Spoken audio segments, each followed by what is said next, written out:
Good day! I am Samantha Joyce A, Acebido. I am 22 years young and I lived in San Salvador, Prosperidad, Agusan del Sur, and I spent my tertiary years in Philippine normal education with a bachelor's degree in English education, and I finished and passed the last December 2019.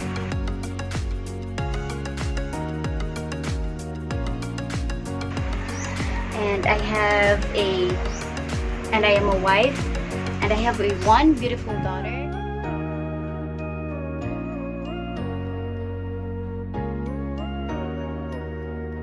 One beautiful daughter, and her name is, say hi.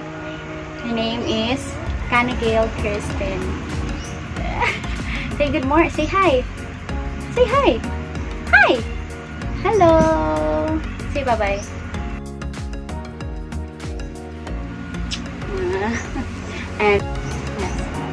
And today we're going to answer 10 questions pertaining to the 21st century education. And I hope you guys learned something out from this vlog. Click and subscribe. Mommy. Yes. And now we are going to answer these 10 questions, beginning from question number 1.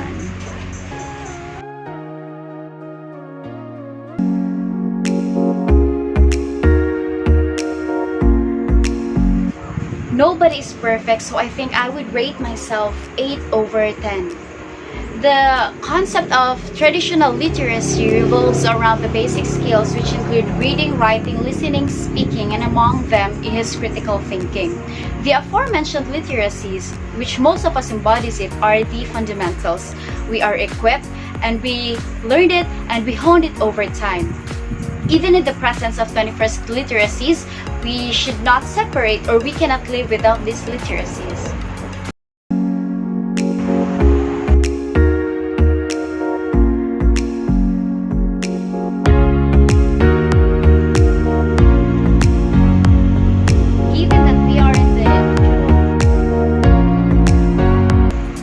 Given that we are in the digital age, I would rate myself 6/10.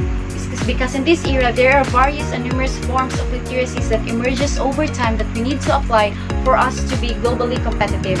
We should be knowledgeable in many areas, and that we should be flexible, because it is both beneficial not just for me as a teacher, but of course we need to impart these literacies for the future learners, or for the future generations, for us or for them to be globally competitive as well in the global scale.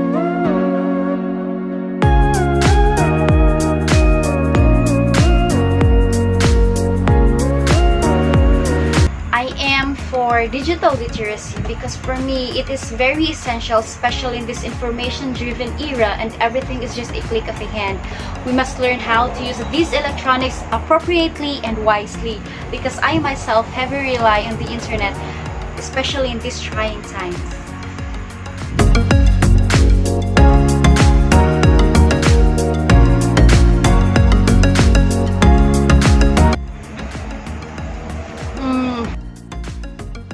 Needless for me to say, it is financial literacy. I am one of those many Filipinos who are not financially literate, because for me, I learned over time that it is not our money, or it is not our salary that makes us rich, but it is our spending habits. Because living in this costly world, we must know where our finances go, and that we should know how our money works, and that we should handle it wisely and appropriately. And of course, in the future, I can be able to share knowledge or impart knowledge of that in my students too.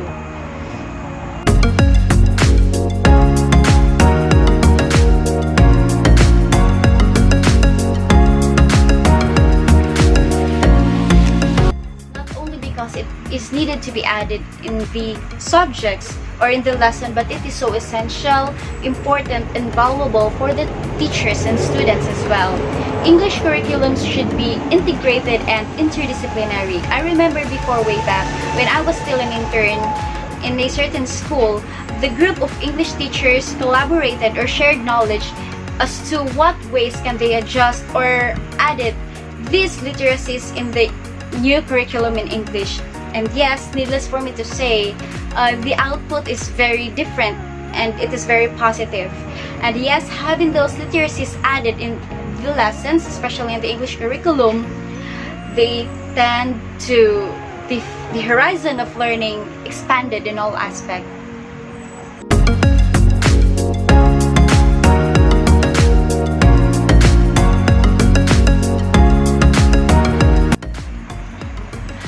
My students in the past, I observed that they are digital literate but not to a perfect extent. They lack in financial, the media literacy, the arts and creativity literacy.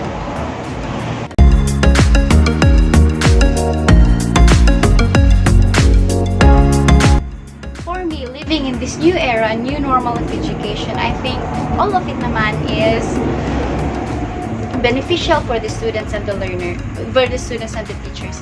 But at this time, I think it would be best to encapsulate digital literacy, media literacy, financial literacy, and social and emotional literacy. This time, when all is done through electronics and all is made through the different form of media, it is beneficial to focus more on the said literacies.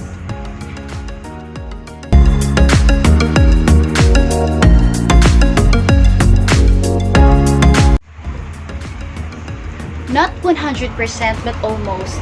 We are in the 21st century education and there's a shift from the traditional to a more flexible ways and modalities to more student-centered, and that learning doesn't just happen in the four walls or in the four portals of the classroom, but it can take place in every space, and that learning is lifelong, and we tend to cater all these shifts.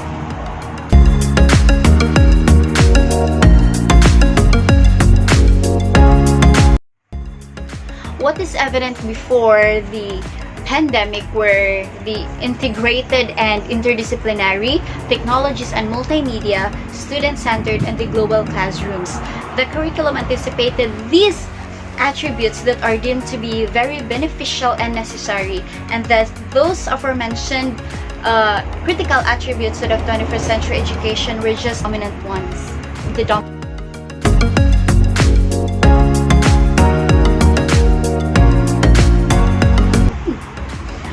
Personally, everything should be learned to take a full grasp of it, but I am concerned about the project-based and research-driven given this time of pandemic. And on the other hand, the 21st century emphasizes data information, evidence-based decision-making, and thus we teachers in the 21st century education must need to be knowledgeable about research to guide our students in learning through self-directed activities such as learning projects within and outside our classrooms, and that there's a need for us to aid them with all of it. That's why personally I need to learn more and work more on that attribute.